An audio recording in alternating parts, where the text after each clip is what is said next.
মহানতার অধ্যায় জোর করে লেখা, যাতে আপনি শিবের ইচ্ছে চলতে পারেন। আপনি শুধু শিবের হাতের খেলার পুতুল, পুতুল, পুতুল, পুতুল।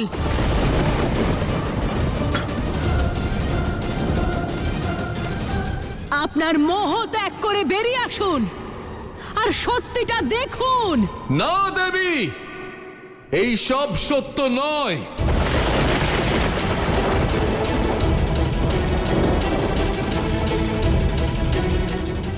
অনেক হয়েছে মনসা, থামো।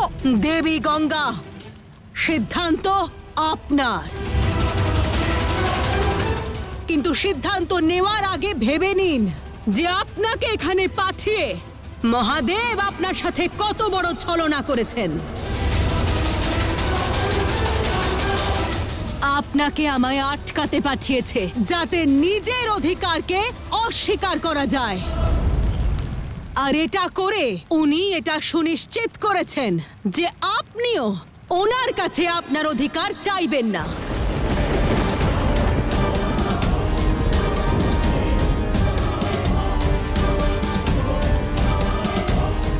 দেবী গঙ্গা, আপনার তটে খেলা করে বড় হয়েছি আমি।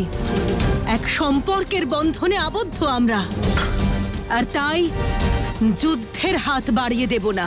আমি আপনার দিকে মিত্রতার হাত বাড়িয়ে দিচ্ছি, যাতে আমরা দুজনে মিলে নিজেদের অধিকারের লড়াই লড়তে পারি।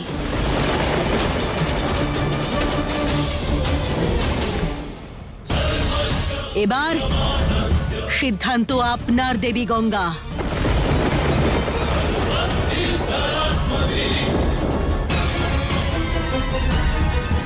না দেবী গঙ্গা, ওর ছলনায় বিভ্রান্ত হবেন না।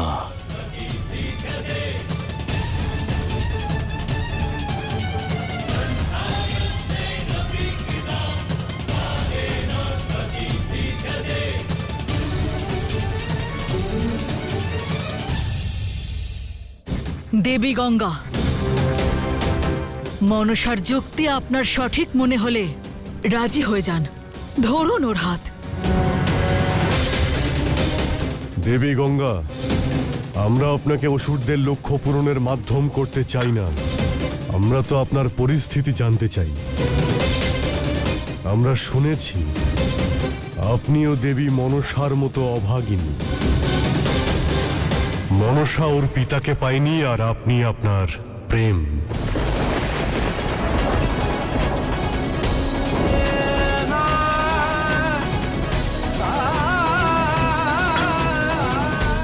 এই সব কিছুর জন্য যে মহাদেবী দায়ী, এটাও জানি আমরা। না দেবী গঙ্গা, আপনার আর আমার মধ্যে শত্রুতার কোনো স্থান নেই। আমাদের মধ্যে রয়েছে শ্রদ্ধা। এদের সবার বিষ নিজের মনের মধ্যে স্থান দেবেন না। আমাদের সম্পর্কের শ্রদ্ধা আর আপনার পবিত্রতা কলঙ্কিত হতে দেবেন না দেবী গঙ্গা। আপনি কেবল নিজের উদ্দেশ্য পূরণ করুন দেবী গঙ্গা।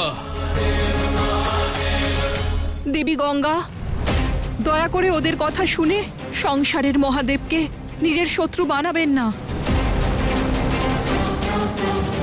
পুণ্যদায়িনী গঙ্গা আপনি, কখনো উচ্ছল, কখনো স্থির। আপনি সকল তথ্য ও সত্যের সাথে পরিচিত। আমার শুধু আপনার কাছে এইটুকুই অনুরোধ যে জীবনে একবার, ব্যাস একবার, সংসারের নয়, নিজের কথা শুনুন। নিজের ইচ্ছায় সিদ্ধান্ত নিন, শিব শক্তির উদ্দেশ্য পূরণের জন্য নয়।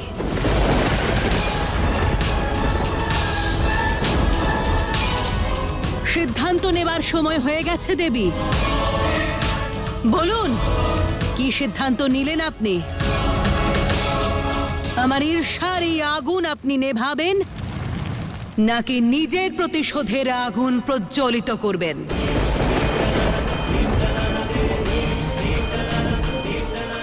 শিবের সত্তা গ্রহণ করবেন, নাকি মনসার মিত্রতা গ্রহণ করবেন?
অসংখ্য ধন্যবাদ মনসা, অসংখ্য ধন্যবাদ মনসা, অসংখ্য ধন্যবাদ মনসা।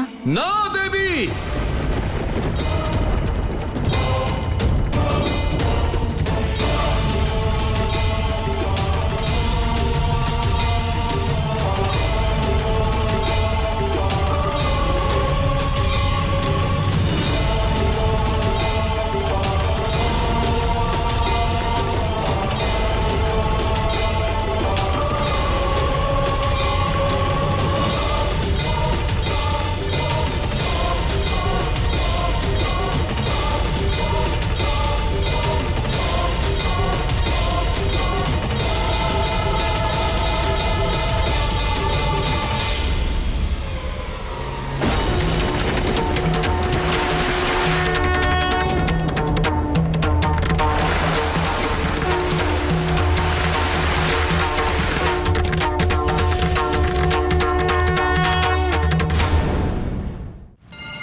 দেখলে কদ্রু,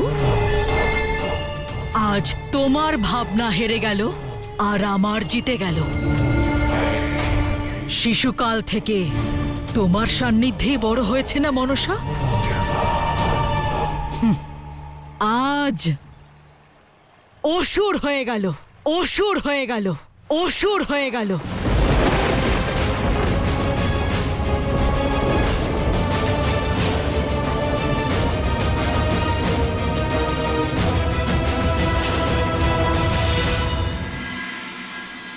অভিনন্দন মনসা, আজ তুমি শিবের শক্তির ওপর আঘাত করেছ। আর এবার রাগে ছটপট করবেন ওই শিব, আর তার সঙ্গে ওনার শক্তি।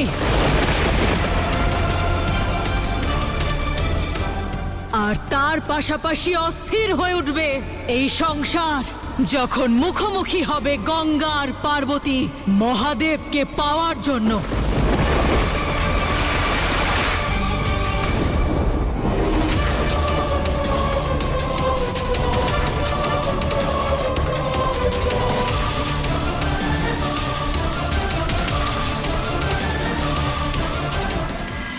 আপনার কাছে এটা আশা করিনি দেবী গঙ্গা। তাহলে কি আশা করেছিলেন মহাদেব?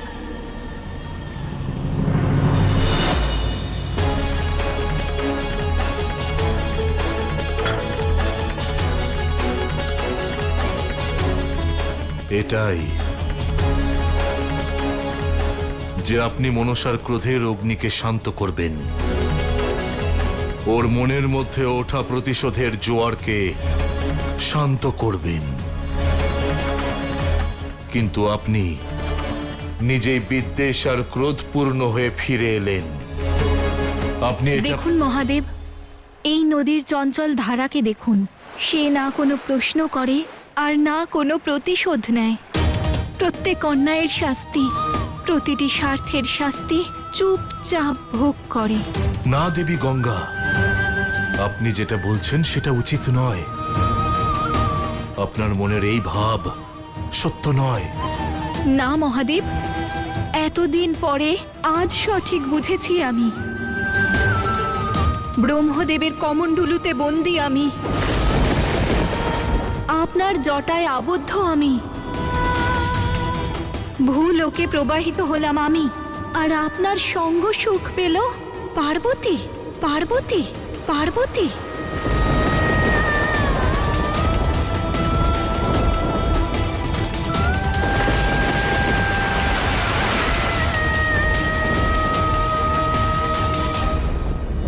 খুব সুন্দর। এই রঙ্গোলিতে আনন্দের সব রং ভরে দাও, আর সব প্রদীপ জ্বালিয়ে দিয়েছো তো? কৈলাসের কোনো কোণায় যেন আলোর কমতি না হয়। আমার গঙ্গা দিদি তেজের প্রতীক, সব অন্ধকারের অবসান ঘটায়। তাই আজ কৈলাসের প্রতিটি কোণায় শুধু প্রদীপ আর পুষ্প ছড়ানো থাকে যেন। মাতা, কেন এত চিন্তা করছো? দেখো, আমরা পুরো কৈলাস সাজিয়ে ফেলেছি। মাতা, এত আনন্দিত আপনাকে আগে কখনো দেখিনি। যখন স্ত্রীর পরিবারের কেউ আসে, তখন আনন্দ নয় উৎসব পালিত হয়। আর গঙ্গা দিদি তো এত বর্ষ পর কৈলাসে আসছে, সজ্জায় যেন কোনো কমতি না থাকে। পুরো কৈলাসকে সাজিয়ে তোলো।